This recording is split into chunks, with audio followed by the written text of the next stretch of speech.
Hey, what's up guys, it's CryptoLoop here, back again with another video. I hope you are all having a wonderful day. Today we're going to be starting off with some analyzation, followed by a couple of things with the Nebraska hearing that took place on February 23rd. And after that we'll dive into some Twitter posts, followed by a couple of other blog posts as well. So at first glance within this chart, you see a couple of new things, this red line and these new two circles right here. These four lines have actually been in the last video as well, and they've held really well for support, as you see right here and right here. And this is a new resistance because I've seen it get smacked down every single time that it's even tapped. So that's something that I also want to be sure is definitely painted on the chart for future reference, as I see this retesting the new resistance here in the upcoming days as well.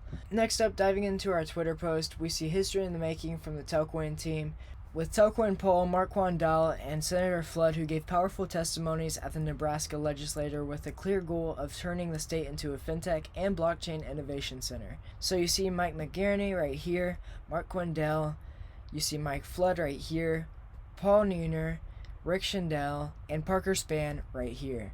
So this is one abundant team that's very good at what they do. I'm really glad the Telcoin team was involved with this, and you're going to see why as we go into here, where you can actually view what they did on the 23rd. All you have to do is go over into the hearing schedules to where you can go down to LB 648 through LB 654, and you're going to see Senator Flood, and Wayne right here. And within this information, we see that this allows digital depositories to be held by bank holding company and allow existing bank investment in a digital asset depository institution.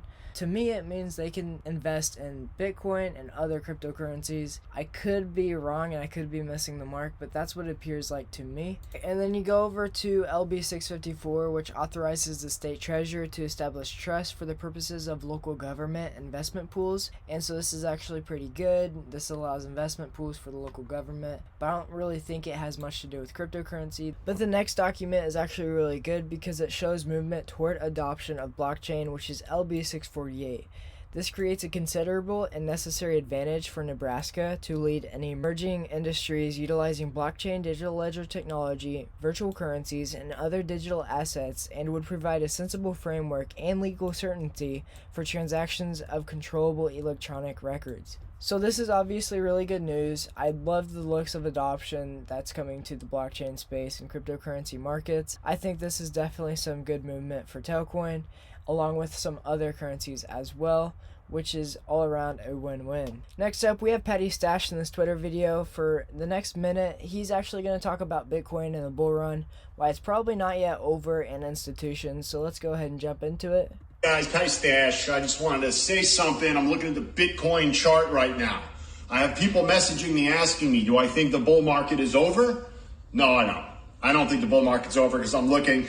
Bitcoin broke previous highs mid-December. Now here it is mid-February. It just doesn't feel like a 2-month bull market makes sense after 3 years worth of waiting. It could be, but it just doesn't make sense to me. Mainly because of the institutional buying that's been going on. There was no custodial services years ago. There was no, futures trading back in 2017, 2018. That began. And then now institutional money has been loading up. Tesla's putting a piece of their balance sheet into Bitcoin. So basically institutional money, bankers and all these guys, the guys that we hate, are starting to get into Bitcoin. But the best part about that is they rig the game. They don't like to lose. So it's like the price will remain high. So as he says, the price is supposed to remain higher. I completely agree with that. Alright, so Petty Stash brings up a really solid point about how institutions are only beginning to trickle into this. And as soon as we see a trickle flood, that's when all of the prices are going to go up and start skyrocketing. But I think this is just the beginning as much as he thinks it is. I believe that there's so much more to be seen within this bull run, and we're only in the beginning stages right now. One more thing I'd also like to point out is that institutions are probably watching the price right now, waiting for a really good entry to get in.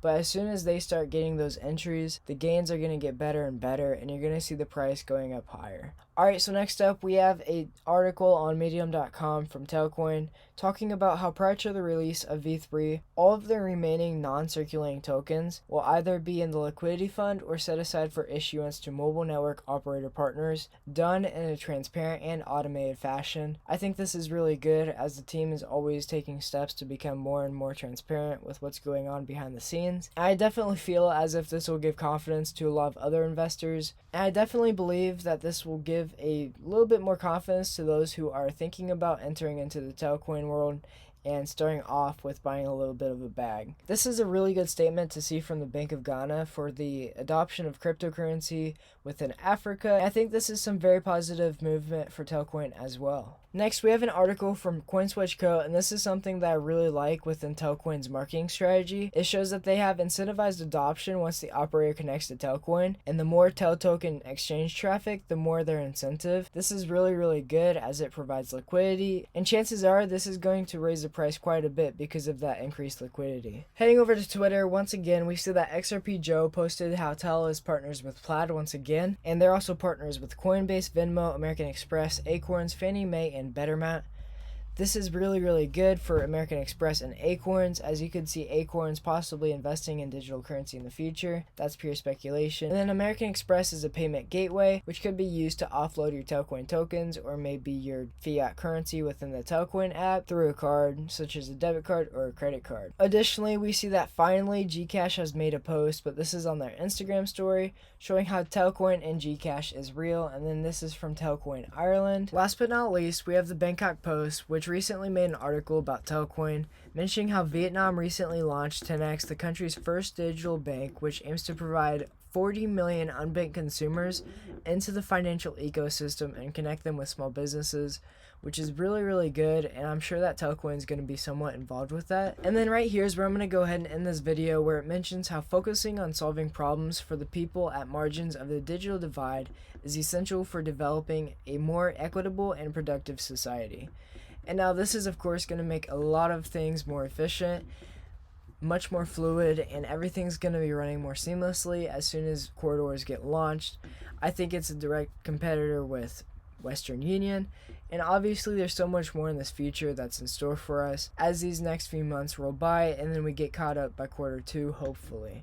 So anyways, I hope you all enjoyed this video, and until next time,